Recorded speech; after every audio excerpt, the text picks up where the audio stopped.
Hello and welcome to this week's episode of The Capitalist Investor. As always, you got me, One Take D, keeping things fun and lively up at the top here. We got Cool Hand Luke and Tony the Tiger. What's up, boys? What's going on? Rocking and rolling, baby. How's everyone doing? Rawr. On this fine Wednesday afternoon.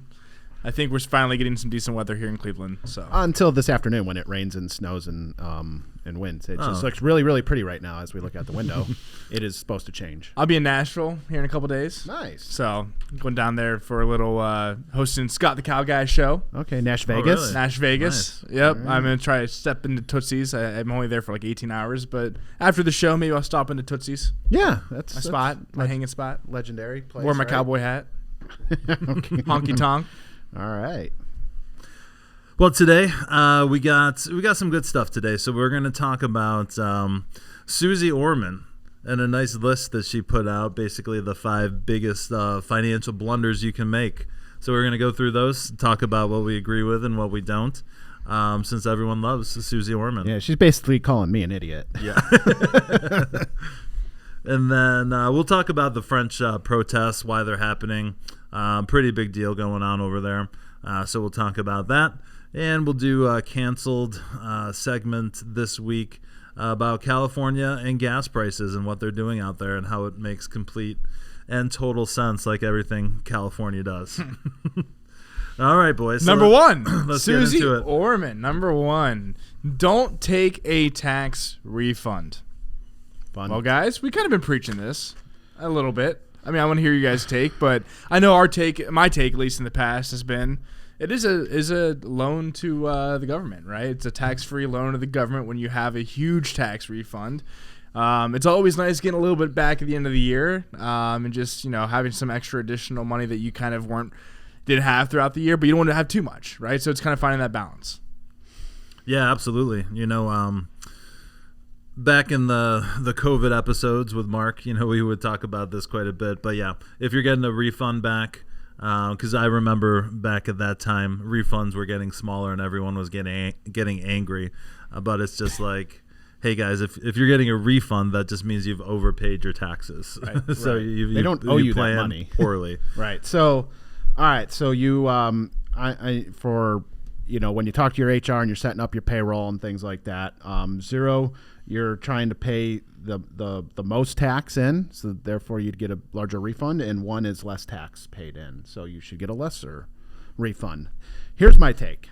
The average refund is $2,400. What are you going? All right, so I'm going to lay this out. We, United States American, paying people, adults, we stink at saving money. Yep. I think a tax refund actually just helps the average American because we can't save. If you gave everyone, so the average return is $2,400. If you gave everyone extra $200, but the government came back and said, hey, you actually owe us like $3,500. How many people can really come to the table with an extra $1,000? Yep. Without like really stretching themselves for a month or two, or taking out credit card debt, like. I don't know what.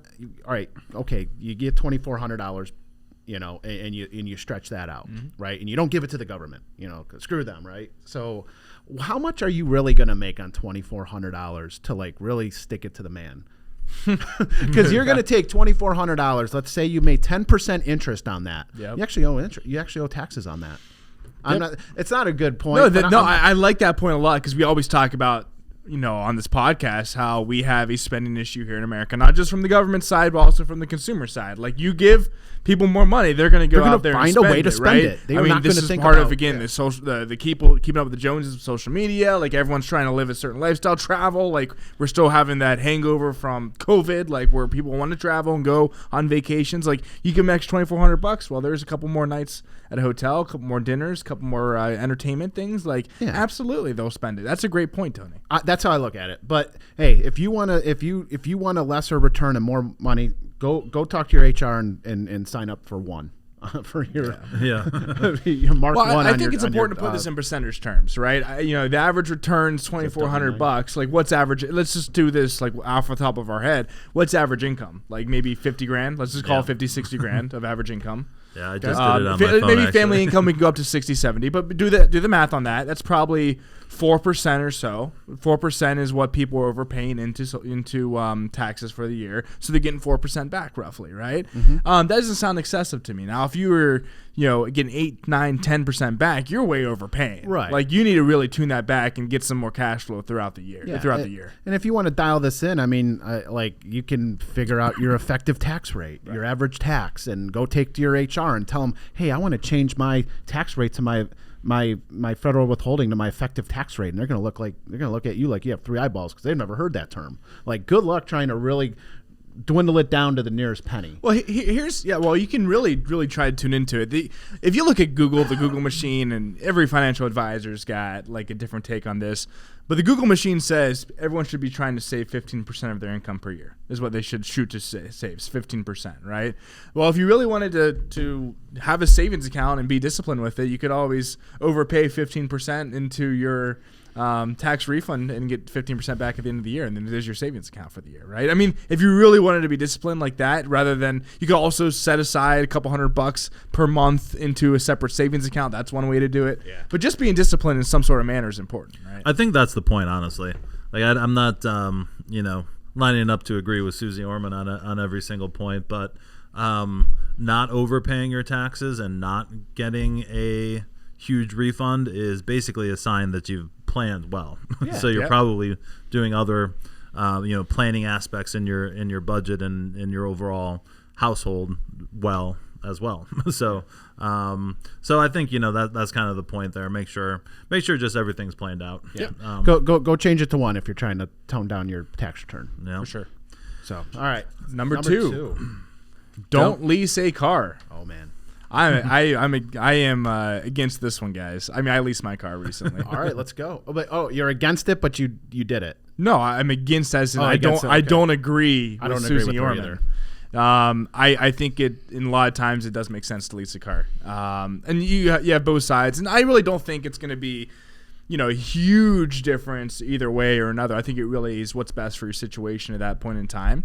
The reason why I leased my car about a year and a half ago was because the used car prices were skyrocketed through the roof at the time, and I could sell my grandma Buick, which I actually did buy from my grandma. I love my grandma to death, and she sold me the car, and I thought she was going to give me a huge deal on the car, and she needed new hearing aids. She did not give me a deal on the car. She sold it for Kelly Blue Book value. But anyway, I racked up 40,000 miles on the car. I sold it for $5,000 more than I bought it for. And I racked up $40,000. So anyway, I used that money, and used car prices were still high. I went to go lease the car. I didn't want to finance a new car or anything like that because car prices were high. I leased the car for 3 years at basically, leased it with, obviously interest rates being low, help with the lease cost. And that also gives me some flexibility here in a year and a half to when the used car market has reset, and I can maybe buy a used car at a lower valuation per se, right? At the same time, I got a new car and I didn't have to keep up maintenance. I didn't have to buy new tires for the Buick. I didn't have to do all the fun stuff that you have to do car maintenance, and that probably saved me a couple grand. Right. So I'm in the boat. Like, I leased my car too, and so I did a little bit of math here. So I took a 2019 Ford Explorer. I raised it up. I got it's like 45 grand back in 2019. This was before COVID and stuff, so there wasn't any crazy, demand and price hikes and stuff. Now there is a demand. The used car market is over, a little bit overstated right now. You're paying a little bit more for used cars, or at least we were. That same car in 2019, if you were to rebuy it today with about 40,000 miles, is about 27 grand. That is a difference of $17,000, $18,000 from when you bought it. The depreciation in 3 years was 17 grand. That same car to lease was probably somewhere around $600 a month. That's $21,000 outlay. So you're in the hole $4 grand.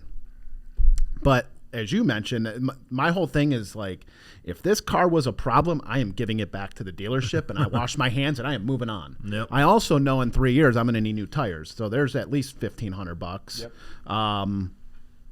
And it's a convenience factor to me. It's like I can give this problem back to the dealership and wash my hands of it. But if I'm in love with the car, I can go and rebuy it. You know, I can buy the lease out or whatever the remaining payment is.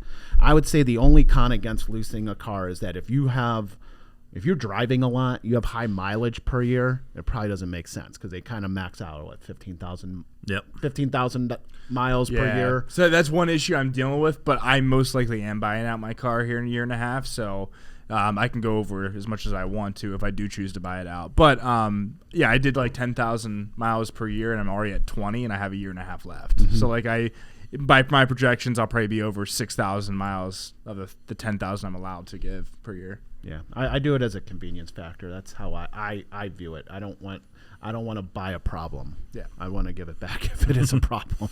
Yeah, Derek, how about I've you? actually done further math on the subject. The upkeep for a car between like year 3 and year 7, you're replacing so much stuff. So to really make out on buying a car versus a lease, you really need to keep that car for at least 7 years. And if you do that, if you keep a car for 7 years versus just getting leases, you'll basically make what you make on the car at the end to sell it. So that's, rough numbers, but so, a 7-year-old car, used to not be worth much at all. Nowadays it's probably worth $10,000. Anything with 4 wheels and an engine is $10,000 at least. It is nice to get a new car too every 3 years, right? Even though maybe like you said from your projections, 7 years you might be able to save money. It is always nice to kind of get something new technology, a new car that you don't have to do maintenance with every 3 years. It's a convenience factor. It's exactly. The new car, all the new tires, everything's new. What I will say is, I think it's important whether it's a beater car or whether it's some sort of second car. I think it's important to have if there is a gap between when your lease is up and you don't buy the car, and that you have to maybe drive another car for a couple months before you shop around, find a new deal, because there's always deals to be shopped, right? This is where being smart and at least budgeting, having an understanding of what's out there in the marketplace is important, right? So like for me, I do have like a little Dodge Charger summer car that I drive around. So when this lease is up for my everyday car, I can drive that around if I choose to, if I need to shop around a little bit. Absolutely. Leasing, not all cars lease out the same way. Not all cars have the same residual value after your 3-year lease ends. So it's very important to do the homework on that side. Also, probably people are seeing bigger interest rate charges in those leases. Back in 2019, you didn't have to worry about that, 0% or maybe 2% at the most. Right. So other things to keep in mind if you're looking now. Yep. All right. So don't skimp on car insurance. Honestly, this isn't the greatest of the topics in here. I would agree with it though, honestly. And that's really just from experience. Knock on wood, haven't been in an accident in a long time, but when I did get into an accident in my 20s and had the cheapest possible car insurance, when you actually get in an accident and need to use the insurance, you're in for a rude awakening. Yep. If the cheap insurance never has like rental car features in it, maybe more costs out of pocket, maybe higher deductibles. Yeah. So I do agree with making sure you know what your insurance covers, and getting a good policy. And while we're on the subject, an umbrella policy is usually always a good idea to have as well. They're very inexpensive. I think my $2 million umbrella policy is maybe an extra $30 a month on my car insurance, something like that. That way, if something crazy happens at my house or at the golf course or something, Tony wrecks my golf cart or something like that, it's you have coverage there too. Well, I took it a step further. My agent told me about a rider that can go on to the umbrella policy where it protects you against uninsured people. Oh, really? So if someone's driving around and they don't have insurance, Like that kind of protects you, especially against like the bodily harm stuff. You know, obviously if my car gets wrecked, I'm not overly concerned. But if I'm hurt and I can't work, that's a bigger problem For sure. But I use a broker. I don't use like the State Farms and the Progressive and stuff. I just have like, hey, who he tells me, he calls me once a year, hey, your stuff's up for renew. Ran it across everything else, and I get a lower price. So my insurance has actually gradually just kind of gone down, and that's what I do. But we'll see what happens. I think I have through like Grange now, but somebody hit my car in the parking lot, and I have a nice little dent. Oh, really? And I have a $500 deductible with a rental car up to $45. So like, I mean, they call it accident forgiveness. We'll find out when my premiums go up next year of how much they forgive me. Well, I think this comes just to knowing what you own, knowing what you have. Like, I know personally for me, I could do a better job at this. I could take a look at my homeowner's insurance policy, my car insurance policy. I'll be honest, I don't know directly off the top of my head if what I got, what I don't have. So I mean, I need to go in there, really dig deep into what if all the different scenarios, if they were to happen, what would I be covered? And I think everyone just needs to do that, and I'm a culprit of it myself. We just get lazy sometimes. All right. So number 4, don't spend on things you don't really need. Seems like kind of a vague topic there. Obviously, I would agree with this, but I think when I'm dealing with my clients and their budgeting for the planning process, I always tell them it's not my job to tell you what to spend money on or what not to spend money on. That is your decision. It's kind of my job just to give you the parameters, right? So it's very important while you're saving to have a budget, and the budget really directs how much of your paycheck gets saved. So if you're hitting your savings goals, you can buy what you want. Life is short. If you're saving $200 a month and you're saving it into your 401k and all this stuff, enjoy yourself. Especially the retirees and pre-retirees out there. But just pay attention. I think maybe that is the better way to put it. Pay attention, especially those pre-retirees getting towards the end of their career, obviously making the most money they've made in their career, probably not paying attention to budgeting, probably just buying what they need. As you get closer to retirement, having a budget and kind of knowing what it is makes the planning process that much better, because that's really what retirement planning is figuring out, hey, where is the paycheck coming from when my regular paycheck turns off? Yeah, I mean, she makes a good point. Like, don't push yourself, push yourself to save more, but there's also like, don't make yourself miserable. Yeah, exactly. Right? No, you said it best, D. I can't even add anything better than that. We set the parameters. We kind of, you should understand what you can spend per year, and then it's up to you to spend all the money that you can spend. It's whatever you want, because life is short, and life is about being happy. So do whatever makes you happy, but you need to balance being happy down the road too. Yep. And I think that ties into number 5, which seems to be on everyone's list. Not to waste money on coffee. So I don't know how coffee could be a waste of money ever, honestly. Honestly, the way I think about it is coffee's an investment for me, because the more coffee I drink, the more productive I am, and the more income I can generate down the road. Right? That's the way I think about it. That's why our K-cup supply is constantly going and dwindling. There's 4 culprits here. There's like 4 or 5. D's one of them too. Definitely, 100%. All right. So this is what I do. Okay. All right. So here's the math I came up with. If you go and I'm a big iced coffee fan, right? So I go to Dunkin' Donuts for my guilty pleasure. It's $3 for a large whatever, right? Hands up, my man. All right. Now let's just assume I did that every day, every week of the year. That's $780. Mm-hmm. Okay, nice cash outlay there, right? This is what I do, because I am cheap, but I love my iced coffee, and I'm not going to roll up to stuff. I'm not going to wait in that line, and I'm not going to like get all that stuff So what I do is I own a French press. The French, make French fries and French presses. That's what I get out of that country, right?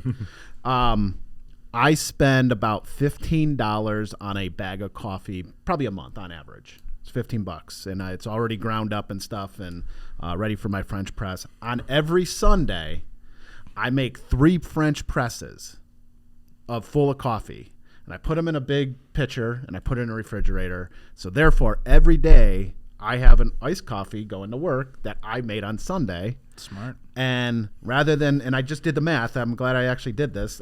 My $3 coffee from Dunkin' Donuts, me making it at home actually cost me 75 cents.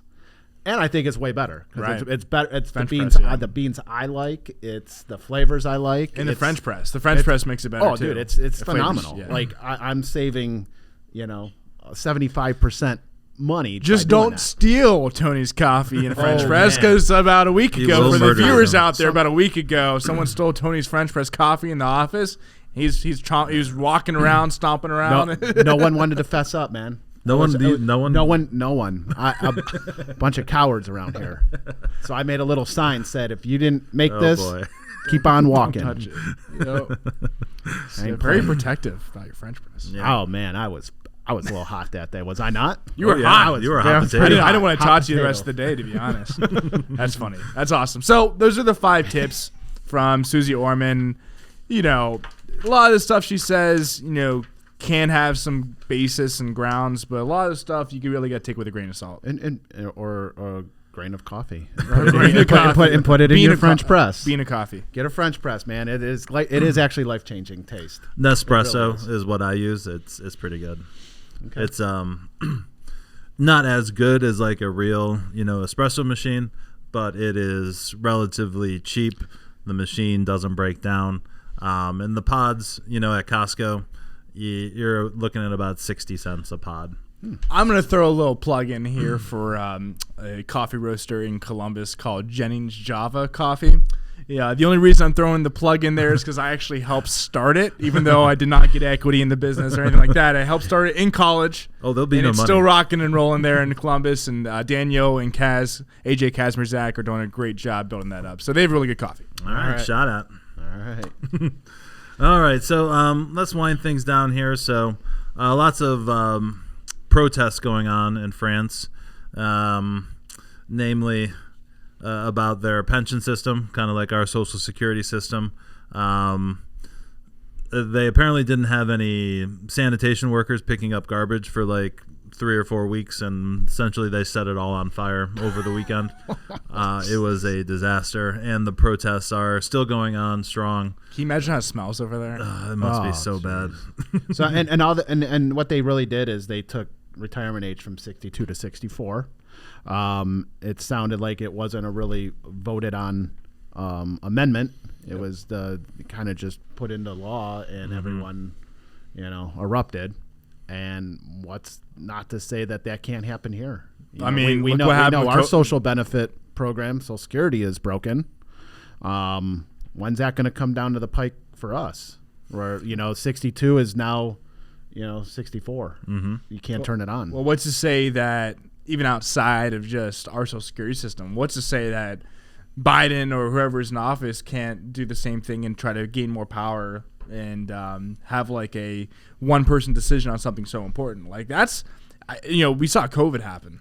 All the decisions that were made there, executive orders, that's concerning too, even just out of the social security part. I mean, I guess they could change it here in the United States on an executive order. Right? It doesn't. I don't know how they would change the benefits. I don't know if they'd have to go through its checks and balances, which I would believe it would. You would think, but sometimes a lot of these things have loopholes. Like a lot of it, as long as it's dealing with national security or there's other things that you can throw out there, you have to be careful about. But who's to say that something like this, especially like 6 years down the road, we're going to have to be dealing with, the trust fund. We talk about that all the time. 24% of Social Security basically goes away in like 6 or 7 years. Right. Mm-hmm. What's going to say, to protect national security, to protect people's income, to protect people's livelihoods, not living on the streets or being able to afford food. Like, who's to say the president then and there won't be like, okay, we need to raise the retirement age by a couple of years to prevent Social Security from running out down the road and give benefits to the current. Like, who's to say that won't happen? Yeah. Like, we've talked Social Security quite a bit on this program, and I'm curious to see what happens in 6 to 8 years. We'll come back to this and see if any of our ideas of what we think could happen actually come to fruition. Well, I know what's gonna happen. As you guys are retiring, I'm paying a freaking ton of taxes. That stuff. I'm not on the cusp of retirement here, but I'm For 10, 15, not 20 much years, older you than know. you. 20. I'll still be grinding it out. So For what, an additional 10? Like 15. 15, whatever. All right. And then what's our cancel? We got to cancel. California Oh, canceling another profits for oil companies in California. They're sticking it to the Yeah, Big well, oil. it's the man that's really sticking it to the people, gouging them, the evil oil companies, which made me think about, when you travel around the country, everyone has different gas prices. You kind of wonder why that is. It's mainly due to taxes. right. So California has no problem charging 54 cents a gallon in just state taxes per gallon of gas. So they're allowed to, basically gouge the. What's Ohio? Did you happen to know? I did look that up. It's 38 cents, nice. which is extremely high, quite That honestly. seems high. That's like Yeah. 10%, though, Yeah. right? Well, right now compared to where gas is at now. Yeah. It's a little But, slightly like more, actually. Mississippi, 18 cents. Missouri, But what's the average 22. cost a gallon of gas in California? Like Has to be $5 or $6 bucks. $6, $7, $8. Something ridiculous. I know it's always been higher, but what else are they ripping into? That's just 50 cents a gallon. Like what makes gas in California $2 to $3 more a gallon than here in Ohio?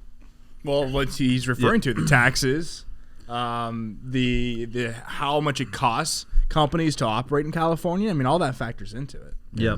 So like like they have the sin tax here in Ohio for the pro sports teams. Yep. So they just keep piling on, every time they have a different levy, there's an additional tax placed on top of that 54 cents a gallon. So just keeps stacking up, and that's just the state. There's a federal tax on gas as well. So yeah, the governments, whether federal, local, state, have no problem taxing however they want to, but once companies start making money, that's where they obviously need regulation to come in and look into the books and see how much exactly these companies are making. Well, it takes the spotlight off of the government and them. It takes it off them and puts them on the companies and blames capitalism. I mean, that's the whole issue. Yeah, that's exactly I what they're wrote a trying to LinkedIn do. post about this yesterday, that everyone over the next 5 years, 3 to 4 or 5 years, within 5 years, you're going to start seeing more cracks in the system, right? You're going to start seeing, we saw the banking sector. We talked about that. We could see unemployment start ticking up, which is what the Federal Reserve is trying to do. As these cracks start to appear in the system, who do you think people are going to blame that don't really pay attention to a lot of this stuff? Capitalism. They will blame it's the capitalists, it's the greedy corporations. That's the issue. No, it is not. If they were all able to operate free market, if they were able to operate in a true capitalistic world without the government always being intervened, taxing us to death, then the average person would be way better off and be able to afford shit. But they can't because of government intervention. Preach. That's why we call this the damn capitalist investor. I know. Oh, But yeah, that was my point as well. The to think we have a true capitalistic society is ridiculous at this point. The overstep of the government in so many different areas. Mark and I were always saying back in the day, they're supposed to be the referee. They're not supposed to affect the game as much as they are, and that's what this move is exactly All you doing. need to do is look at California and New York compared to the rest, basically, Yeah, of the country. exactly. And show you why free market capitalism is way better than government-controlled, state-controlled shit. Yep. Yeah. Yeah, I mean, like, if you're going to beat on big oil, there's been years where their profits were not that big because oil was more in line and inflation wasn't high. Like, you get these especially last year, their profits were up because everything spiked. All the inflation side of everything spiked, and they're kind of honing in on one year. And I don't know. I mean, I'm not defending them, but that's what I see. It's like everything kind of goes in a rotation of the good years and bad years. And they had a really good year, and then now they're just march in front of the Senate and saying, why aren't you helping the consumer? Well, the pendulum always, the good thing is we talk about this a lot. Cycles repeat themselves. History repeats itself. Pendulum swings from one side all the way to the other side. And right now we are regulated. We're moving more towards regulation. We have moved more towards regulation. We have moved more towards state-controlled programs, government intervention. My hope is over the next 10 or 15 years, you'll see less of that. My hope. We have to get back to that. If we don't, not good. No. All right. Well, excellent episode this week, as always, gentlemen. Thank you all for tuning in. If you have any questions, hit us up at info@swpconnect.com, and we'll talk to you next week.